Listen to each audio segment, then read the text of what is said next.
इथे इतकी जास्त गर्दी काऊन झाली आहे हे बघण्यासाठी व्लॉग पूर्ण बघा। हॅलो मित्रांनो, welcome back to my Harshada vlogs channel. तर हा आहे व्लॉगचा पार्ट 6। तर नाही का मला या व्लॉगमध्ये काही सुचत नाही की काय व्हॉइस ओव्हर करावं म्हणून।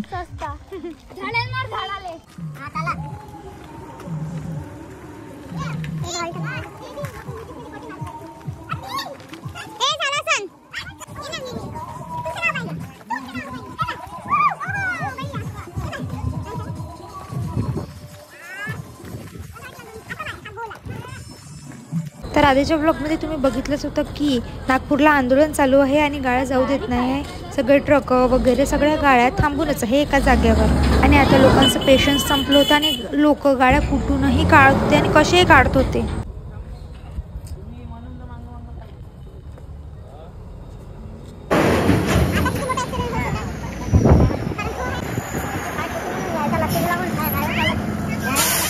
इतके भयंकर परिस्थितीत फसलो होतो आम्ही आणि आम्हाला काहीच सुचत नव्हतं। आणि आमची जी गाडी आहे ती कुठे थांबून आहे हे आम्हाला माहीत सुद्धा नाही। आम्ही नुसतं चालत होतो।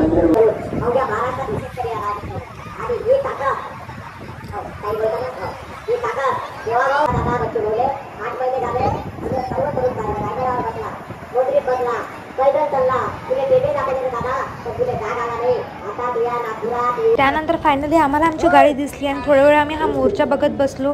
आणि आमची गाडी जायला ही जागा नव्हती कारण की ट्रक वगैरे सगळे आडवे होते आणि लोक पण बघा कसे झोपून आहे। आम्हाला काहीच समजत नव्हतं। मग आम्ही कितीतरी गाडीवाल्यांना रिक्वेस्ट केली की प्लीज आमची गाडी जाऊ द्या कारण की दादाचा होता पेपर। आम्हाला लवकरात लवकर नाचनगावला पोहोचून मग दादाला यवतमाळला सुद्धा जायचं होतं कारण की त्याचा पेपर होता म्हणून। किती जणांना किती मुश्किलीने रिक्वेस्ट करून जागा मोकळी केली आणि मग आम्ही गाडी काढली।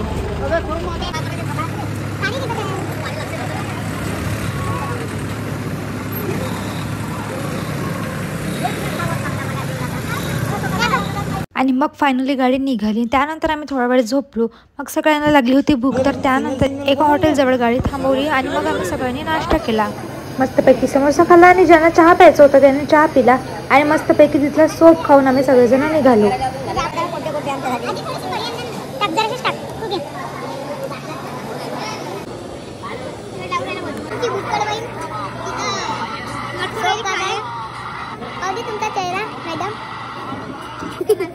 आणि त्यानंतर नाश्ता करून बसलो आरामशीर गाडीमध्ये आणि थोड्या वेळाने आलं आमचं घर। घरी पोचल्यावर इतकं छान लागत होतं, इतकं बरं लागत होतं की खूप मस्त।